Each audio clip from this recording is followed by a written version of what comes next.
Everyone, this is Bill Miles, and welcome to another Chamber of Commerce Tele-Town Hall.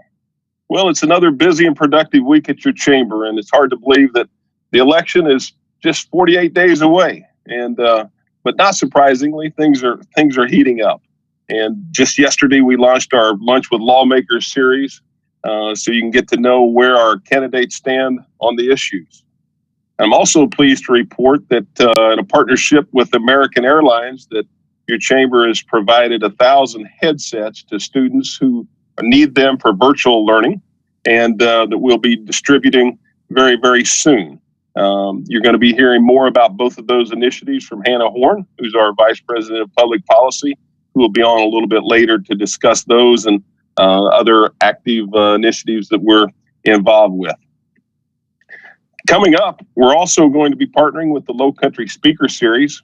In the next 2 weeks, Scott Gottlieb, the former head of the FDA, and Clayton, a photographer known for his famous images of world leaders and U.S. presidents. So you can register for both of those. There's a link in the chat box that Kelly Brunson is putting up. And if you have any interest in those, certainly look at the link and you can register for those there.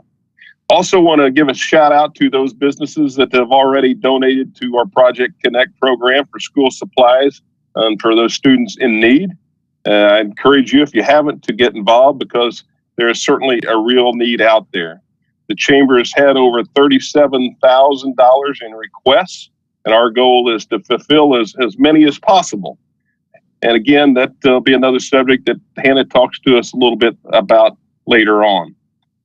And want to say thank you to all of you who have taken our survey related to our Tele-Town Hall calls to let us know what topics you're interested in and what you want to learn more and hear more about. And we'll certainly be taking those into consideration as we book future speakers. And if you haven't had the chance to take a survey yet, I'd encourage you to do so today before we wrap up. And again, there'll be a link in the survey in the chat box. Our first speaker this morning, he certainly has his finger on the pulse of America's small business. Positive news is saying that the long-term expectations are on the rise. The U.S. Chamber's recent small business coronavirus impact poll showed there are signs of guarded optimism by small business owners. And more than half said they believe that small business climate will return to normal in the next 6 to 12 months. And we know that is certainly a positive sign for Bluffton and Hilton Head Island and the entire region, as we have so many spectacular small businesses located here. And anecdotally, a number of our local independent retailers are reporting that they're closing out on a strong summer. So again, more positive news there. And here to give us a more in-depth view on how small businesses are faring during the pandemic is one of the nation's top minds on the subject, Tom Sullivan. You've heard him here before. He's the Vice President of Small Business Policy and runs the U.S. Chamber's Small Business Council. And just as a point of interest I want to give you before Tom comes on, that you might not be aware that Tom also served under George W. Bush's as the highest-ranking government official in charge of advocating for the views and needs of small business before Congress and government. Tom's a good friend of our chamber here, a good friend of business, and we're glad to have you back on this morning. And we look forward to hearing an overview of what's happening in Washington as it relates to small business. So welcome back, Tom. Thank you, Bill. It's great to be here.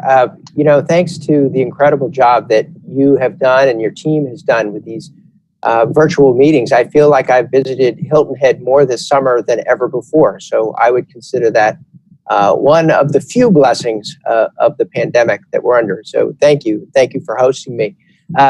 Also, another South Carolina connection. I actually was working at a law firm prior to joining the U.S. Chamber, working for Ambassador David Wilkins. And I think many of the folks in South Carolina know David as Speaker Wilkins in the South Carolina legislature. So it was a pleasure to get to know Bluffton and Hilton Head through a local's perspective too. And so right now he's preoccupied by his true love, which is not necessarily his service under George W. Bush as ambassador to Canada, or even being Speaker of the House in South Carolina.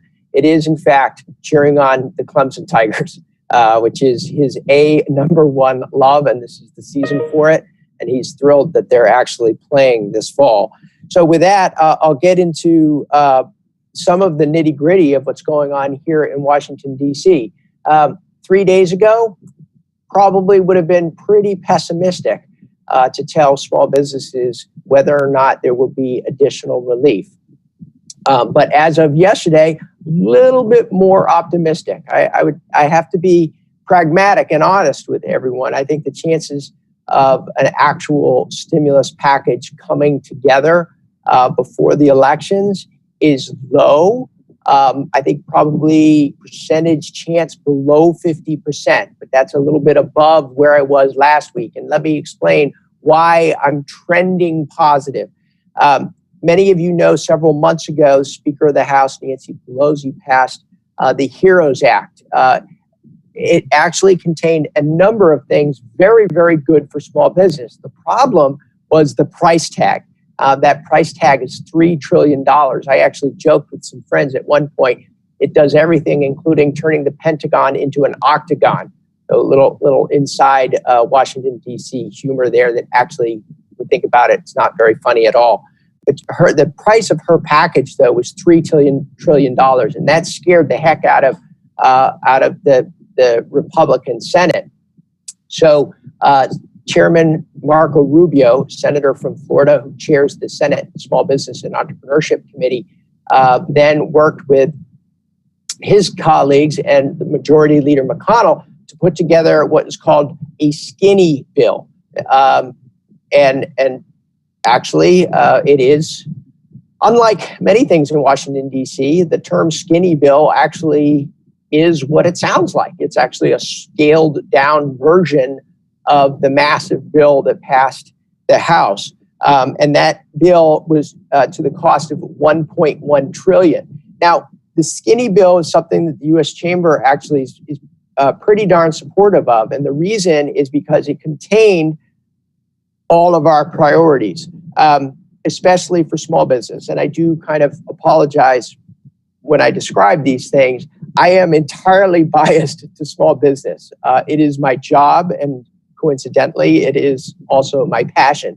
So I see these legislative developments purely through the lenses of small business. And I don't mean to insult the other very important priorities within this legislation, but it's just the world, the way that I see it, and my job pays me to see it. The priorities for small business are really, there's 4 priorities. 1, additional aid for small business. That includes reopening PPP, which closed out August 8th with over $130 billion still in the fund. 2, for those small businesses that really that need additional funding, a second draw on PPP, so a second PPP loan. The second priority is broadening the access to PPP. Couple of things. So first of all, many of you know that personal protective equipment was not one of the forgivable expenses under the PPP loan program, which is just nonsensical. So it broadens the applicability of what you can use the funds for. It also broadens who can loan. And Bill, you know this better than I do because you're running the chamber. It is an injustice that 501c6s, nonprofits, local chambers of commerce, have not been able to access loans. In my mind, that is the equivalent of an emergency room doctor not being able to access health insurance. Doesn't make sense. The skinny bill actually fixed that. Third thing that it does is it removes some of the conflicting parts of the government trying to help. So for instance, SBA has been trying to allow loans to be forgiven. But then IRS comes in and says, well, if you spent if you spent your PPP loan on something that you would take a business deduction on, can't take that business deduction this year, which again, doesn't make sense. If the U.S. government's purpose is to free up additional capital for small business, why do you have one part of government fighting against the other part of government? It doesn't make sense. Senator Cornyn from Texas fixes that. That also was part of the skinny bill. Now, there's one piece in the skinny bill that was not part of Speaker Pelosi's HEROES Act. Very, very important. And that is liability protection for small businesses and large businesses that follow CDC or health officials' advice to protect their employees and their customers. They should be also then, if that's what they do, they should be protected from COVID-19 class action lawsuits. And I want to say that this is something that is really important, specific to South Carolina. If you have a chance, you should thank Senator Lindsey Graham for actually voting for that skinny bill, the McConnell bill. It didn't pass. It needed actually 60 votes to overcome the Democratic filibuster, and it did not get that. But I think it's very, very important to know that the chair of the Senate Judiciary Committee, who is your Senator Lindsey Graham, did vote for that. And that's something that he deserves to hear from his constituents and folks in South Carolina saying, thank you for trying to get this bill through. So we got the HEROES Act passed $3 trillion. Skinny bill passed at $1.1 trillion. The skinny bill did not pass, but it was proposed. Now, that's where there was a stalemate.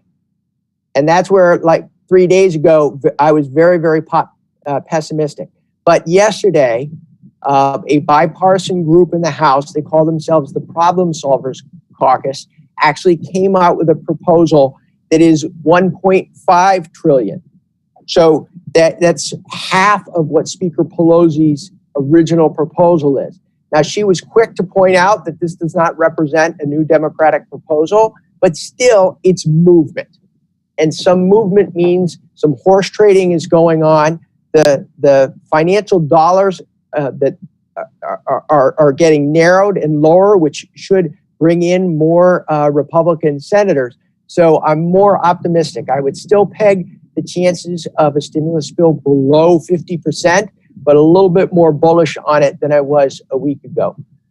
That skinny bill does have those four priorities. The Problem Solvers Caucus bill that was introduced yesterday in the House, it does contain those four priorities. We're working through the language to see exactly how they address it, but the first indication is very positive, and that's why the U.S. Chamber issued a statement almost immediately applauding the effort of the bipartisan Problem Solvers Caucus in the House. That's quite a mouthful. If you're wondering why I get tripped up on all this stuff, not only are the numbers complicated, but the terms that were being used to call these bills, a HEROES Act, the skinny bill, the Problem Solvers Caucus bill, it becomes a series of tongue twisters. But at the end of the day, what's important is those small businesses that desperately need additional aid to survive are being paid attention to. We've just got to put our foot on the gas pedal and tell Congress there is no excuse for them not to pass additional aid before breaking for the election. So with that, I'm happy to take any questions, Bill or Connie. Tom, thank you. Thank you so much for the updates. Our first question this morning comes from Tom, and Tom is asking, what is the Chamber seeing in terms of small business sentiment? Businesses optimistic, pessimistic, or what are you hearing that they feel about the future? Well, Tom, that's a great question. Small businesses will always be optimistic. And that actually is one of the best parts of my job. Now, there is certainly another side to that coin. Their optimism has been pushed out a little bit.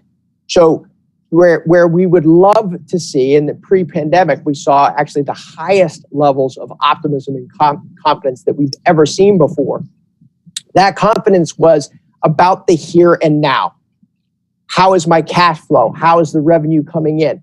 What we've seen is the same confidence and optimism, but that optimism is pushed out to 2021. And small businesses are pretty bullish on 2021. Our latest survey shows a 53% optimism for 2021, and that is up 3 points since May.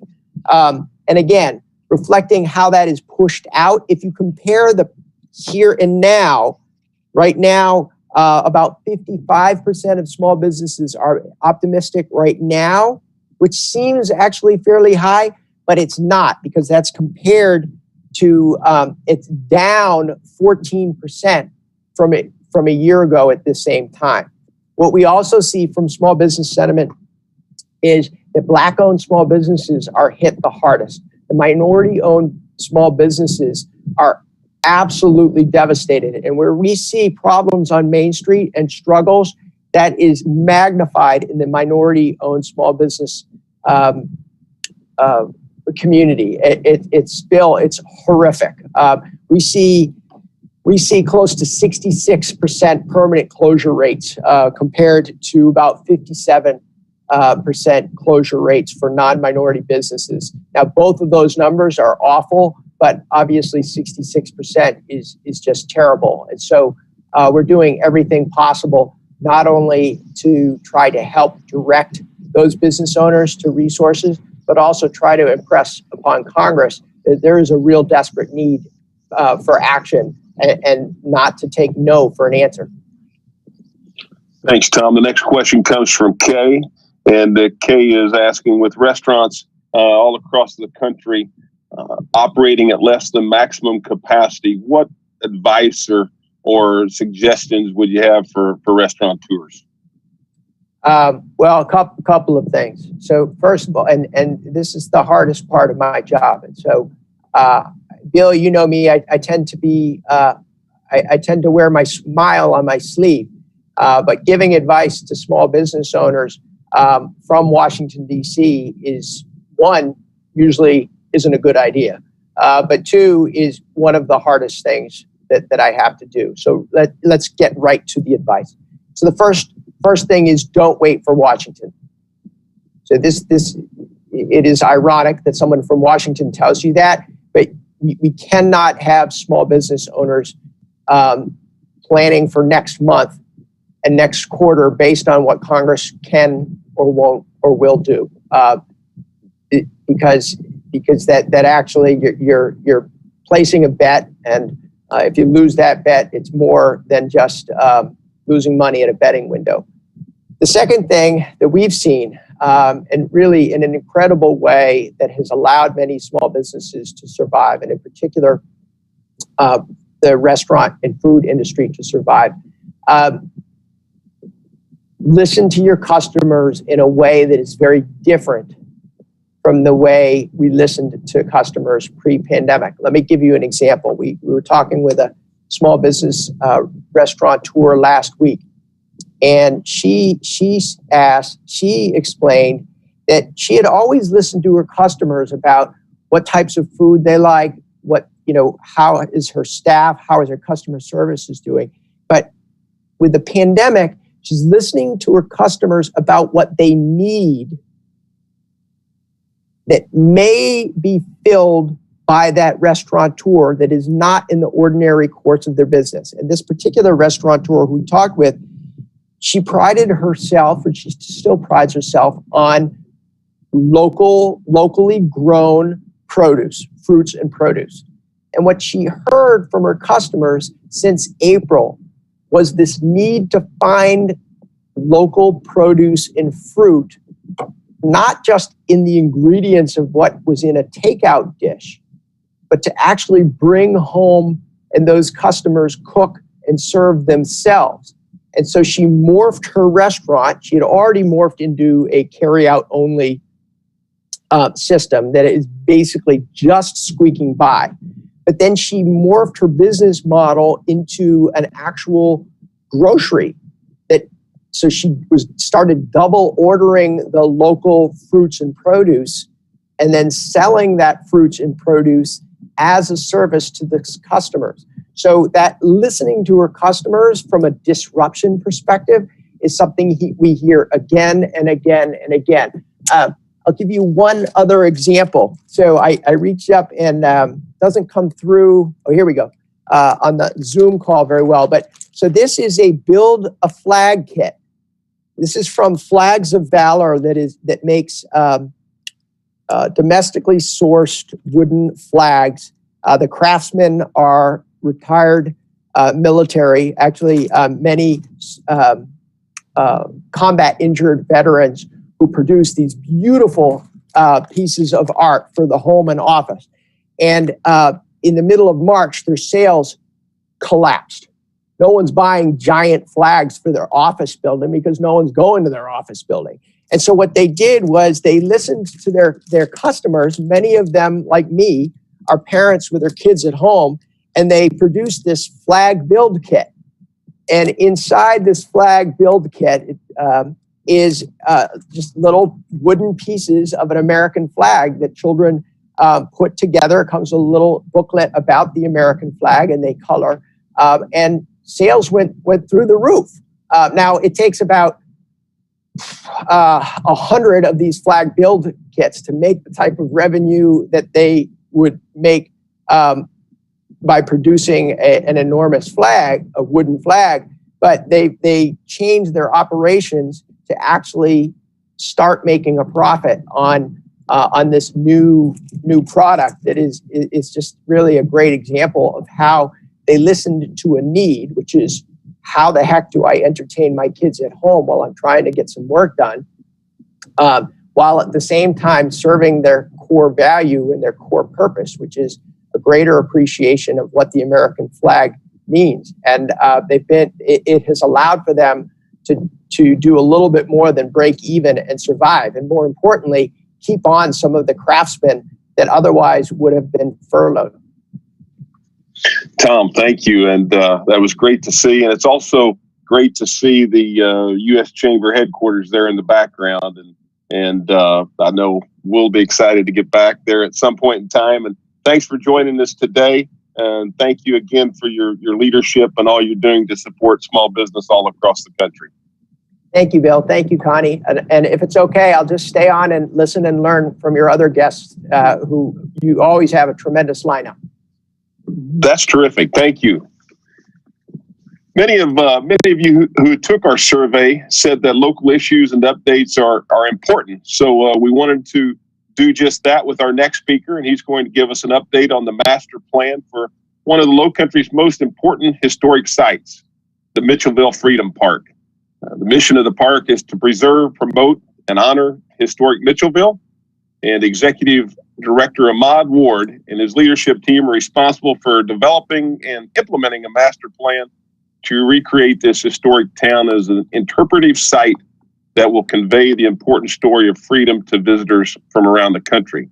And prior to moving to the Lowcountry, Ahmad spent 15 years leading the education department at the Birmingham Civil Rights Institute in Birmingham, Alabama. And Ahmad, we're looking forward to hearing your update this morning on the Mitchellville Freedom Park. Thank you, Bill. Good morning, everybody. I appreciate you letting me be here to give you a little bit of details about what's happening with Mitchellville this year. So I have a short presentation. Kelly, can I share my screen? Yes, you can. All right. Give me 1 second here.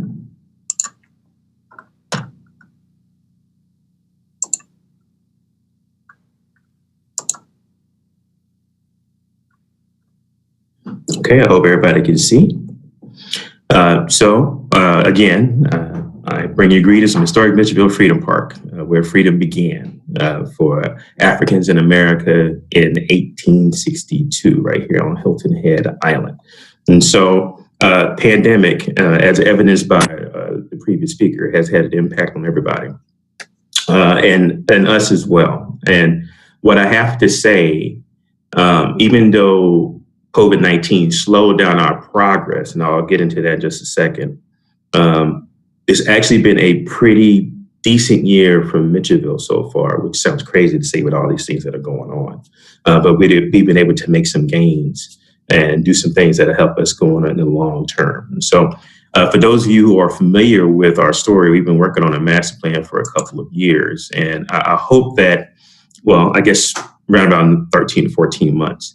And if you haven't seen it, this is our site plan for Mitchellville.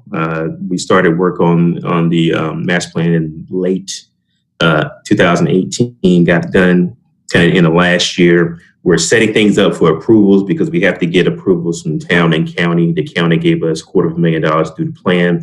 The town owns the land that we're on, so we had to go through the process to get through committee, to get through town councils.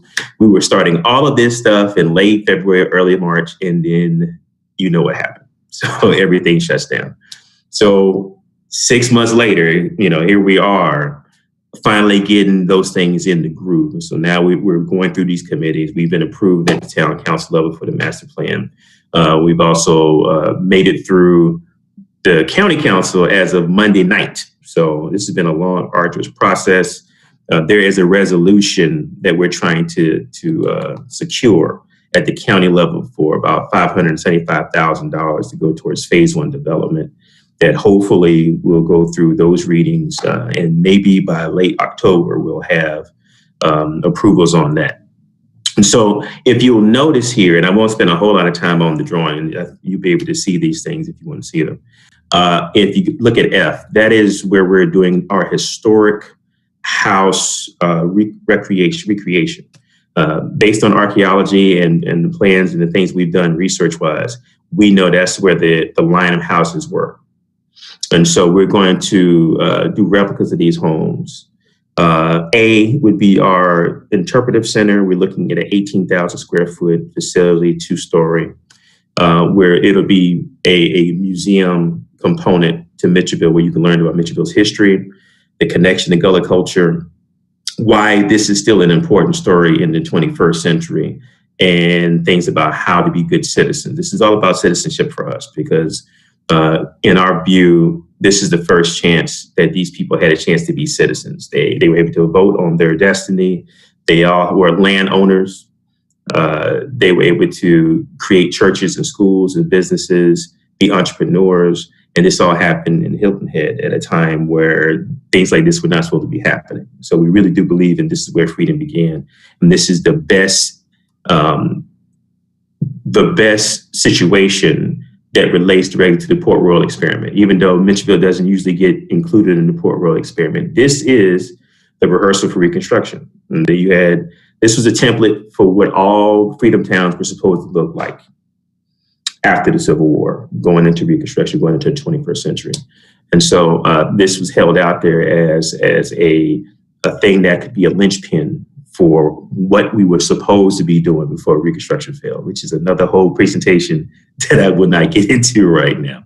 So before I leave this slide, if you look at that top area, there's a lot of open green and trees. I'm like, well, why did you put anything there? Well, I don't know if folks are aware of this, but there was a longstanding situation about the movement of St. James Baptist Church. And one of those options was our area. So there was a lot of negotiations, again, over like a year's period between us, the town and the county and the church, trying to figure out if we can give them a landing area here, where this property value is right here up top. We don't own that property. That is jointly owned town and county property, but we've been trying to, secure a way to get our hands on it. Long story, less long. After research and after archaeology and the cost involved, there was a decision to have the church move to a different location. So right now, this is now open, and hopefully we'll be able to open negotiations sometime in the near future with the town and the county about securing those properties. So what else have we been doing here? Well, we couldn't do anything in the park because the park was basically shut down from March until the end of May. That means we didn't have enough time to plan to do a virtual Juneteenth, that we couldn't do our Griot's Corners programs in the park. Griot's Corner is a literacy program for K to 3rd grade students. We usually have a class underneath the big oak tree. The griot is a West African historian, right? The griot of the community of the village was the historian, the teacher, the person who held all of the history of those people. And their instruction would usually take place in West Africa underneath large trees. And so we do this underneath our big oak tree mascot, we read stories to kids. We do activities around the kids. And important for us, we give the teachers books so they can have them in their library. So with the pandemic, we had to move to digital, and it was a good move for us. And so we have our key folks, Cora Miller and Susan Roberts, who runs our Reels Corner program, to put together these vignettes and to have them available online. And instead of just reaching our general area, we were going to Minnesota, to California, to Hawaii. And we have, the data to pick that up. And so, we doubled the number of kids that we would have normally reached during the time period. And we just started with these again last Wednesday. So you can actually go to YouTube, put in Historic Mitchellville Freedom Park. You can see all these stories. You can go to our Facebook page. Again, Historic Mitchellville Freedom Park, short commercial. And you can see all of these videos of these stories and share them with your folks. So we ask that you would do that, especially if you have young people who love to read and love stories. This is probably the biggest thing that we did during the pandemic. We could not do our usual Juneteenth festival. And last year, and that really troubled us because last year we actually had 1,200 people in Historic Mitchellville Freedom Park on Juneteenth last year. So there's a lot of people that came from all over the Southeast, and we were trying to figure out what could we do this year. And a chance conversation that I had with the director of the Northwest African American Museum in Seattle started a situation where we decided to pull together museums from across the country. Of course, that was the Seattle Museum I just mentioned, the National Civil Rights Museum in Memphis, Tennessee, the National Underground Railroad Freedom Center in Cincinnati, Ohio, the Black Archives and Lyric Theater in Miami, Florida. We were able to touch base with the Charles Wright Museum in Detroit, Michigan, and of course, Mitchellville. And we created a digital Juneteenth celebration on BLK, which is shorthand for blackfreedom.org. And we were hoping maybe we'll get 20,000 people to watch this. And we actually had almost 35,000 people to look at this on June 19th this year online. The reach and impressions are through the roof. People are still looking at it. And so if you didn't get a chance to see it, if you look at the bottom of that slide, that is the incomparable Marlene the Smalls who helped with our section. I'm a little biased. There were 6 vignettes. I think ours was the best, obviously. You might feel the same way after you watch it. But if you did not get a chance to see our Juneteenth Festival, you can go to blackfreedom.org and check that out. We are planning to do a virtual Kwanzaa program in December. So keep your eyes peeled on that. And then this, which I'm very proud of. The National Trust for Historic Preservation has something called the African American Cultural Heritage Action Fund. It has been in existence since 2017. It is a very competitive thing to get. And 531 organizations from across the country applied for this funding. And Mitchellville got one of the 27 slots. We are the only site in South Carolina to receive the award this year. We are the only site that's doing it on archaeology. And so this money, we got $50,000 and there's a match. So we had 50 to put up, and now we have $100,000 to put towards an archaeological survey of the entire property. So we know exactly where we can dig, where we can build, where we can't build.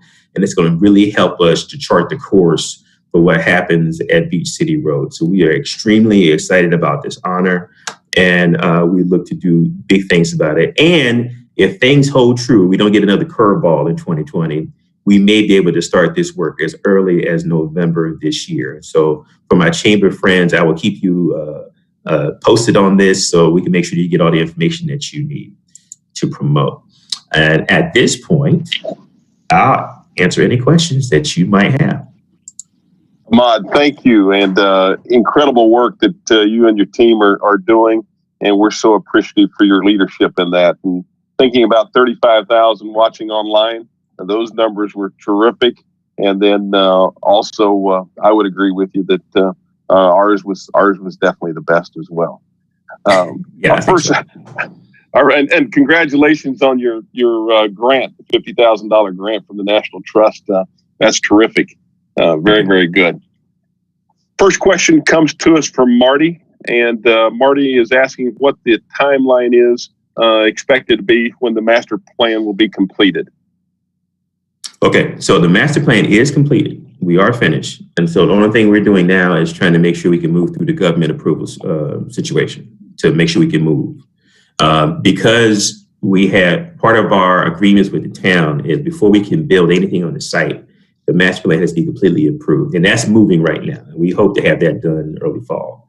So after that, we can start to move on to building things. We are building a capital campaign. We are looking at campaign management because the full project, we're looking to do everything we want to do with a cherry on top is about $22.8 million. But because I've been in nonprofits for 21 years, we do things in phases, okay? And so phase one of this development is about 5.8. And we have some irons in the fire now that could get us nearly half of that if things work out by the end of this year. Hopefully, if we can keep doing things that we want, how we want to do it. Phase one would include those structures that I talked about, ghosted structures. So the skeletons of those homes, you can get an idea what they look like. Some clearing, the church reflective area. For those of you who are unaware, we spent 2 years doing archaeological work around the praise houses on the property. And we've about 85% sure that we found an historic church there. So that gives us a chance to do that particular property, do some clearing where the interpretive center is, and add some wayfinding and some signage. So when you come to the park, you can actually have a deeper experience there during phase one. And there's some infrastructure that has to take place as well. So for that, we're probably looking at the phase one. We're looking, hopefully, we may be able to put things in the ground as early as next year. Honestly, we may be able to have some things out there as early as next year. That's super. Next question, Mod, comes from Ted. And Ted is asking, if you look forward 10 years, what do you envision for Mitchellville? I envision in 10 years that we have people coming to Mitchellville from all over the country to see. I envision us being open and running full stop in 10 years. And I know that sounds ambitious to some people, but I don't think so. I think we have to push forward. We are creating a national strategy to do this fundraising. So that means we have feelers out across the country right now trying to set up the things that we need to set up. And we think we can do that. And I'll say this real quickly so we can move on. Based on our research, and we had to do a lot of market research to do this plan. There are no numbers for 2019 yet, but for 2018, American cultural heritage travelers spent $192 billion. That's just going to do stuff like us. That's not beach, that's not amusement parks, that is museums, historic homes, things like that. Battlegrounds, $192 billion, okay? There is a network of African-American cultural heritage travelers, which would be one key component of who we think we can go after, that are traveling from Washington, D.C., to Charleston, to Atlanta, to Birmingham, Memphis, Montgomery, Selma, Jackson, Mississippi, and they spend $63 billion a year. Right now, South Carolina is seeing $2.4 billion of that money. And we think we can advance that once they find out where we are and what we're doing. And because I've worked with this network for the last 20 years, we think that we can make some positive impacts, not just for the island, not just for the low country, but for the entire state. And so we look to be that kind of a partner and that kind of a force in 10 years. Thank you. And while you've been speaking, we've had several posts and texts that are offering and extending their congratulations to you and your group. And we appreciate your leadership, what you're doing, and look forward to growing this together. So thank you for being with us this morning, Ahmad. Appreciate it. We want to thank the Chamber for its support and thank Hilton Head Island for its support of our project. We appreciate y'all. Thank you. Our next speaker this morning, we're going to talk about education from a big picture perspective. And here to do that is the board chairman of the South Carolina Education Association, and Sherry East. Sherry, good to have you with us this morning. Hey, thank you. And thank you for inviting me. I'm excited about everything I just heard about that initiative going on there. It's one of my favorite places to visit. I'm actually a high school science teacher up here in the upstate in Rock Hill, but now I've relocated to Columbia to be the president of the SCA. And a quick story about your area. A friend of mine, I grew up in West Virginia, she visited Beaufort, packed her bags the next year, and has moved her whole family to Beaufort. And she's a nurse down there at one of your hospitals. So you definitely have the charm. And once people find your little hidden treasure down there, they do really love traveling to your part of the state. But so just a little quick personal note there. I'm going to get down there to visit y'all more. But from a teacher perspective right now, I guess a reopening plan, that's the hot topic that's been going on. We, anyone can join our association, teachers, bus drivers, cafeteria workers, we're all in there. So we have been getting lots and lots of calls about reopening, safety. Teachers are very worried. Parents are very worried. Just a lot of, fear going on right now with our schools. But I also served on the Accelerate Ed task force with Molly to try to, get schools reopened. Like, what is the plan? How are we going to be safe? So a lot of work went into that. A lot of work's going on with the districts to try to make sure we're safe. I think what the general public doesn't understand sometimes is the sheer number of bodies that are in a school and how do you socially distance that versus a factory or a manufacturing plant. Because a lot of people are like, well, we haven't quit work. Why? What's the problem?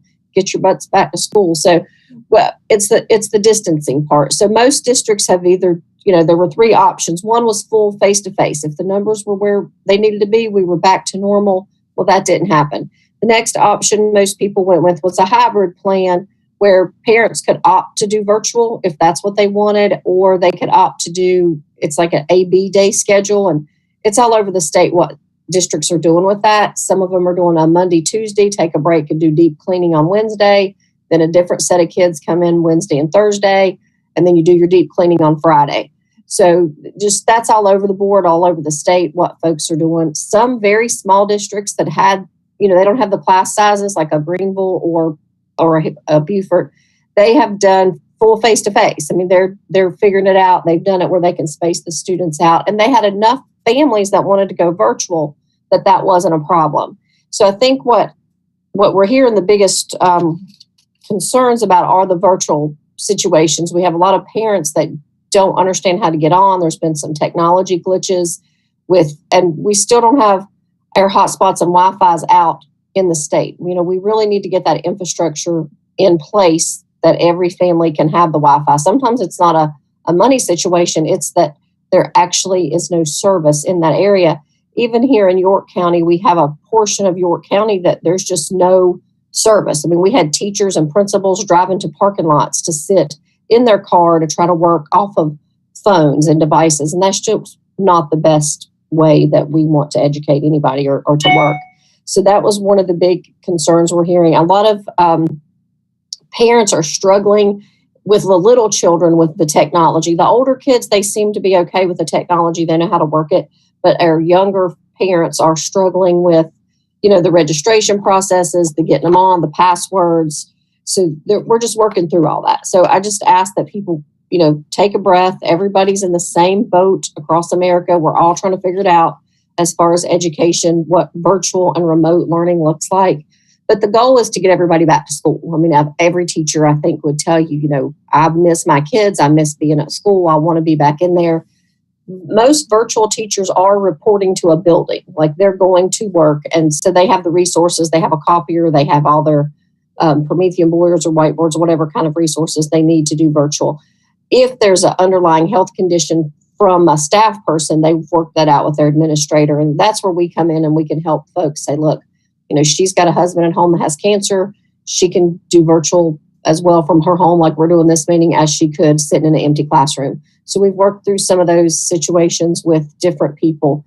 And that's one of the things our association does. You have a field staff assigned to your area. And actually, she lives in your area, Miss Beverly Dorr, and she, is available for our members to get help if they need them. The other big thing is we've had a lot of teachers that have just quit, though. They've decided they were at retirement age. They could retire, and this has pushed them out the door, which we had a huge teacher shortage. We have a big crisis with teacher retention, recruitment and retention. We lose about 20% of our teachers in the first 5 years. And so we started last school year with 600 vacancies, And I'm really concerned to see what this year has done. I know in my own district, they've pulled all the reading coaches and interventionists and made them virtual teachers at the last minute. And so they're just trying to accommodate the parents that wanted the virtual option versus, the hybrid or coming to school. And that's a child care issue. And it's not only a child care issue for workers, but it's a child care issue for teachers. You're teaching on a hybrid plan and you've got to find somewhere for your child to go for 2 days. So I think this is a good opportunity where we all could work together as the chamber, as the community, as the business world, and the education world in how do we make this work. We all want our workforce to be where they need it to be, but we want our kids to be safe and we want the education to continue. So maybe, I know some districts got real creative with the YMCAs and the Boys and Girls Club and the even karate schools or dance schools, or, what can we do on these off days to make sure the kids are taken care of? And they did come together and do some of those things, to make it work. Because, everybody wants everything to work, but safety is our number one priority in getting everybody back to school. Some things that we've done over the summer, our association worked with a group called All for SC, and that's through USC. U of SC, sorry there. And we did a survey on teaching during the pandemic and heard from teachers, what were their number one complaints. And it was really technology. It was really, making sure, and the worry that what these kids were going through in their homes. Like, we're the safe spot for kids for a lot of families. If you have a child that you're worried about that's abused, or, they have a food shortage issue, or just somebody to care about them, school's their happy place. So for 8 hours a day, they're at least in a safe environment. We did hear from DSS that the number of calls were down. And at first you're like, oh, good, nobody's calling about child abuse. And you're like, wait a minute, the child abuse hasn't stopped, but your reporters aren't there. So your teachers are your number one reporters. They're the ones that pick up on this stuff. So that was alarming. So then that, of course, panicked the teachers, what kind of environment are the children in? So, it's all one big circle. And things that we've asked for: additional social workers, additional resources, because we know some of these children are going to come back with trauma. We lost 3 teachers in the past 2 weeks to COVID. So teachers today were wearing black to in memory of those 3 individuals. And we're just worried that there'll be more. And I try to talk teachers off the ledge that, when somebody you get that note saying, okay, you've been exposed to somebody that's tested positive in your school. That's not time to plan your funeral. Yes, you need to be careful. You need to go to the doctor. You need to check on things. But just really the fear is very real for teachers that are very concerned about death in school right now and losing a child or losing a loved one to this. So as much as we want to be back to normal, I think safety is the number one thing I'm hearing about from teachers, is they're just very worried about that. And how is that? Some teacher in Charleston, your neighboring district, a lot of teachers are asking how to get out of their contract right now. Like, how do I go do this the right way? If I'm forced to go back into the classroom with all my 30 kids, then I'm just going to have to resign because my husband has cancer or I have an underlying health condition. And so we're talking people through that process and how that works. So that's really it. If anybody has any questions, the other thing that we did over the summer was a series called Let's Talk About Race after the George Floyd incident and just a lot of unrest around racial tensions. We had some policymakers on, we had some educators, and we hope to get some students involved, which sounds like it would go right in with some of your Freedom Park initiatives and your reading initiatives, is, to make sure we're talking about it. And a lot of schools have asked for diversity training. A lot of districts, a lot of school boards want to go through some diversity training on just, it's uncomfortable. It's uncomfortable for a white person, myself, to get into the race talk sometimes, but it's just because it's uncomfortable doesn't mean we don't need to do it or we don't need to go there. So just encourage you, if we can partner with anything with that would be great for your area, especially when you have the history that you do to do that. So I will stop. And if anybody has any questions, I will answer them. Sherry, thank you so much. We've had a couple questions, and during your presentation there, you've answered those. So obviously you knew what the listeners wanted to hear. And we appreciate you being on with us this morning and giving us that update. Thanks. Can I add one more thing? I forgot. Teachers, legislatively, money budgets, everybody's watching that. We were operating on the continuing resolution, which actually froze the step increases for teachers. And that's about $1,000 a year. It's not a huge amount, but it's more of a symbol. But teachers are feeling a little beat up right now anyway. So we have asked that people reach out to their legislators and figure out how to put the step in the budget or in the continuing resolution. The Senate did a bill yesterday. It's on the third reading today that would give the teachers the step, and it would fund some emergency nurses. We also have 128 schools that don't have a nurse. So that's one of the priorities, is to try to get a nurse in every school. But we have asked that people reach out and say at least fund the step for the teachers, or do a one-time payout, one-time COVID money, to do something for your teachers right now that, again, are feeling a little bit like the districts don't care about them. But the districts can't fund the step unless it comes from the state. So once the state unfroze the money, we were told, once they go back in September, you'll get the money and it'll be retroactive. Well, now they've backed up on that and said, no, we're just going to hold on that. We're just going to keep your step increase right now. And so it's just not sitting well with educators right now. So that's happening in the next week as far as legislation that's going on. Sherry, thank you. And I'm glad you pointed that out, and certainly something we'll be looking at as well. But thank you for your time this morning. Great update. And we know that the road is challenging, but one that we're all committed to. All right. Thanks for having me. I'll be glad to come back anytime. Oh, great. Thank you. All right. Our next speaker, we have a new expert joining us today, and she's a former epidemiologist with the CDC and a board-certified internist for over 37 years of clinical and public health experience. And I'm pleased to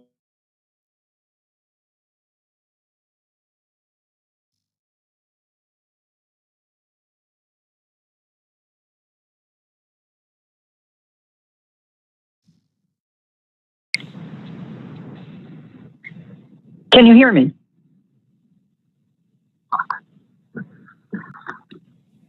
Hi, Dr. Kelly. Yes, we can. I think Bill just lost signal. If you want to just go ahead with your update. Can you hear me now? Yes, we can hear you. Okay, I'm sorry. Sorry for that glitch.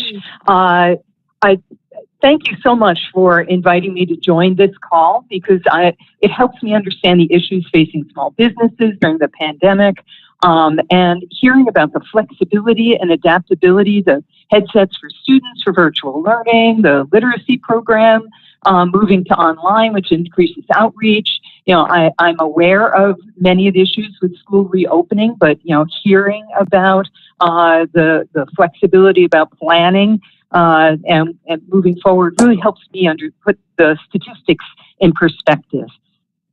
You heard a little bit about me. I just want you to also know that I'm relatively new to DHEC, but not to South Carolina. I did my residency at MUSC, and I spent about 15 years in clinical medicine, and then 14 at CDC, and then 5 at the Georgia State Department of Health. But really wanted to return to South Carolina, so here I am, and working for DHEC. I did talk to Dr. Kochka about what he normally presents, and so I've got a lot of numbers for you, but I also want to be flexible about other topics you might want to discuss, or please interrupt me if you've got questions about some of these numbers that are being presented, because a lot of numbers can make your head spin, and I know that there's been a lot of variability with small numbers. But to use Dr. Kochka's sort of in presenting the data, in the past week for the state of South Carolina, we are reporting 7,116 confirmed and 446 probable new cases of COVID-19. That brings the total for the state to 123,801 confirmed and 2,107 probable cases. For Beaufort County in the past week, that includes 264 new confirmed cases and 0 new probable cases in the past week, for a total of 5,227 confirmed and 42 probable. For Hilton Head zip codes 29926 and 29928, we have 70 new cases that were reported for a total of 948 cases. For the Bluffton zip codes, we've got 54 new cases reported for a total of 1,495. So in the past week, compared to the previous week, the state of South Carolina, Beaufort County, Hilton Head, and Bluffton all saw an increase in the number of cases. But overall, I think we should bear in mind that since this time last month, since mid-August, Beaufort County has seen progressively fewer daily cases. For the state, the case count that increased from 5,685 to 7,116, that's an increase of 1,431 cases. Beaufort County saw an increase of 69 cases, going from 196 to 265. Hilton Head saw an increase going from 7 cases this time last week reported to 71 cases this week. And finally, Bluffton saw an increase of 17 cases, going from 37 to 54 cases. And again, just to put these numbers in context, finding new cases is a function of testing. When people decide to come get tested, or when asymptomatic people might be tested as part of contact tracing. So, for example, last week there was a remarkable decrease in reported cases. Hilton Head went from 78 cases to 7. The fact that we're now back up to 70 new cases for Hilton Head does not necessarily mean reversal of a trend. It may be changes, a new mobile testing center or some new effort. Unfortunately, to talk about the number of cases of deaths, today we are also reporting 146 additional confirmed COVID-19 related deaths and 9 probable deaths in the state in the past week. This brings the total number of people confirmed to have died from the virus statewide to 2,772. There have also been 140 probable deaths related to COVID-19. In Beaufort County, there were 4 additional confirmed deaths, and that makes a total of 70. There were no probable deaths in Beaufort County that were reported, so that total of probables remains at 2.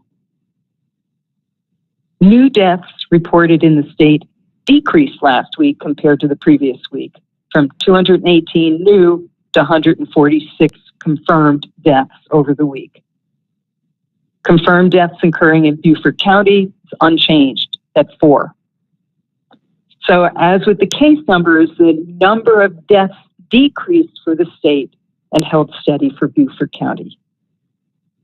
So that's an awful lot of numbers, and I'm not sure if that's the best way for me to be presenting this information to you. So I would appreciate your feedback on what's the best way for us to discuss what's going on from this epidemiological point of view. I know from what I've heard you guys talk about with small business concerns and PPE, with reopening schools, with your responsiveness with providing headsets for students for virtual learning. I know that you're all very aware of the practice preventive actions about wearing masks, social distancing, washing hands. But what else answers can I provide for you? Information can I provide for you? Yes, Dr. Kelly, thank you so much for that informative presentation. We've got a few questions for you. One is coming from Rob, and Rob is asking, has the CDC put out the directive not to test if you're asymptomatic? So literally what they said was you don't have to get tested if you're asymptomatic. And that's a little different from what they had been previously saying. And I know this whole question about testing, people must feel like, can't they make up their minds? Why do things keep changing? And the reason things keep changing is because we've only known about this virus for the past 9 months. So we're constantly learning what works, what doesn't, what's most important. And I think that at a certain point, CDC said, we don't have to be out there testing everyone. You don't have to get a test, because sometimes people would find out that they were a contact and go out and immediately get a test. And that might be too early for a test to turn positive. It's just like being exposed to a cold, right? You get exposed to somebody with a cold, you don't develop symptoms that same day or the next day. It takes a little while. Even if you have been exposed to the virus and have been infected, it takes days before symptoms occur. So the CDC directive said you don't have to get a test. There are many other organizations that feel, okay, you don't have to get a test, but if you don't have, up to 40% of adults are asymptomatic, and yet they can transmit disease. And the number is even higher in kids. So while you don't have to get a test, DHEC and many other organizations still recommend that if you have been exposed and you may be asymptomatic, but it would be important to find out if you were positive and without symptoms. So we still recommend asymptomatic people get tests. Thank you for that answer, Dr. Kelly. Our next question comes to us from Sheila.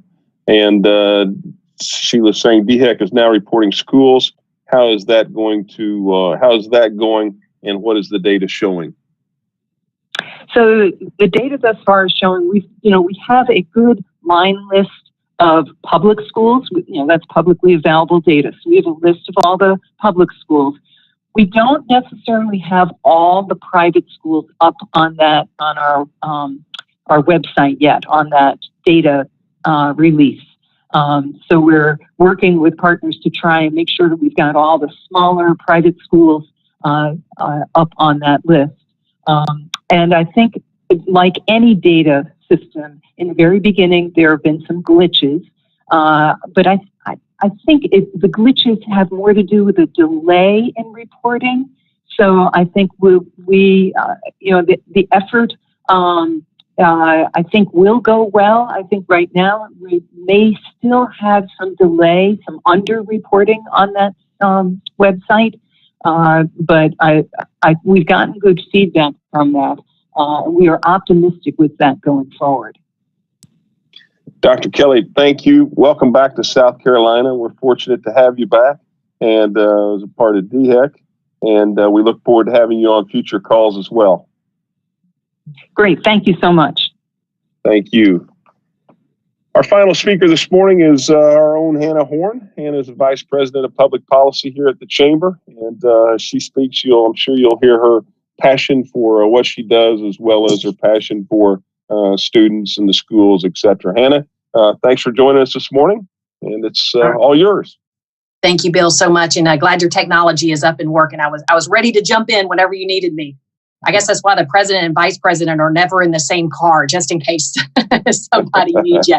But hey, I want to give a shout out. Today is National Working Parents Day.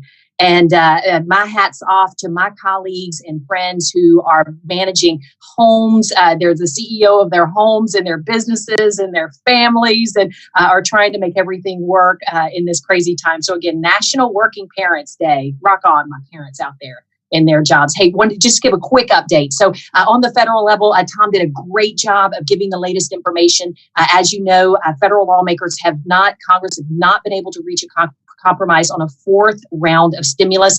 I'm so glad that he pointed out the work of the Problem Solvers Caucus, because our own Joe Cunningham is on that committee, on that bipartisan caucus in there.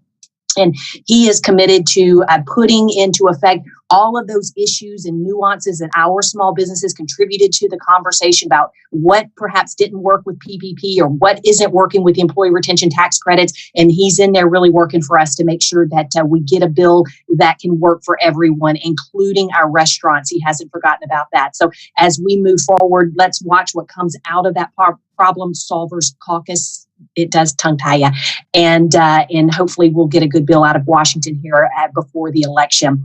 On the state level, I believe that Sherry mentioned as well about contacting lawmakers and about what was happening in Columbia right now. Our legislature is back in session. COVID completely interrupted the legislative session. And as a result, a lot of things just did not get done. So when Sherry was talking about those levels of spending that were in the budget from last year for education, for the environment, for energy, for everything. It's just going to stay at the current level unless the legislature decides to put in any new numbers. They would simply go with a continuing resolution. They would pass a budget with last year's numbers. And unfortunately, those teachers would not get a pay increase as was being discussed in legislation. All of the any rules or things they had tried to, this is the end of a second year of a legislative session. So what doesn't get done technically this week has to start all back over in a 2-year legislative cycle again. So they're hard at work on the budget. They're hard at work on spending $668 million left of CARES dollars. And I'm so happy to say for our small businesses, there are recommendations from the governor, the House, and the Senate that all make recommendations for small business, minority, as well as nonprofit grants to help you guys out. So we are watching what comes out of that very, very closely. Of course, a lot of other spending for other things, but we're watching those recommendations very closely. There's also discussion of business liability. Tom mentioned a little bit about that, about those businesses that are trying to protect employees and customers from COVID, to protect you from those lawsuits. That business liability legislation is gaining momentum in our state house, which is great because, all of the states around us have already enacted legislation that are protecting their businesses, and we really need to do the same. We have positioned on that and have said this is important to us. And finally, business licensing fees or something else that is unrelated to COVID that has yet to see another day, that would streamline as well as bring some transparency to and business-friendly efforts into the business licensing fee. But it would also allow towns and municipalities to set their own rates. So it sounds like they have a good compromise there if they can get that bill passed here in the next couple of days. So I'm super excited about and optimistic, like Tom said. There was a movie called Naked Gun that said you have a 50-50 chance of living, but a 10% chance of that. I think we have a really good chance of getting some legislation passed here before the election that's going to help our small businesses and trickle down here to our towns, municipality, and Beaufort County. On another, away from politics, let's talk about the Chamber's Project Connect initiative. Every year the Chamber has a school supply drive that helps local teachers and students in the classroom. This year is no different. However, it has been tweaked in a big way to really focus on e-learning needs, virtual learning needs of teachers and students and, of course, parents.